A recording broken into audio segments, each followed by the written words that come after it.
વડોદરાના સાવલીમાં બે યુવકો નદીમાં ડૂબ્યા. લાંછલપુર ગામે નદીમાં ડૂબેલા યુવકોની શોધખોળ કરવામાં આવી છે. યુવકોને બચાવવા માટે જ પ્રયાસ પણ કરવામાં આવ્યો. વડોદરાના સાવલી નદીમાં લાંછલપુર ગામે નદીમાં ડૂબેલા યુવકોની શોધખોળ હજી પણ ચાલુ જ છે.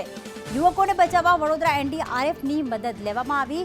વડોદરા અને એનડીઆરએફને ટીમે જાણ કરતા સાવલી લાંછલપુર નદીમાં તેમની શોધખોળ હાથ ધરાઈ છે. વડોદરાના સાવલીમાં બે યુવકો નદીમાં ડૂબ્યા. લાંછલપુર ગામે નદીમાં ડૂબેલા યુવકોની શોધખોળ કરવામાં આવી છે. યુવકોને બચાવવા માટે જ પ્રયાસ પણ કરવામાં આવ્યો. વડોદરાના સાવલી નદીમાં લાંછલપુર ગામે નદીમાં ડૂબેલા યુવકોની શોધખોળ હજી પણ ચાલુ જ છે. યુવકોને બચાવવા વડોદરા એનડીઆરએફની મદદ લેવામાં આવી.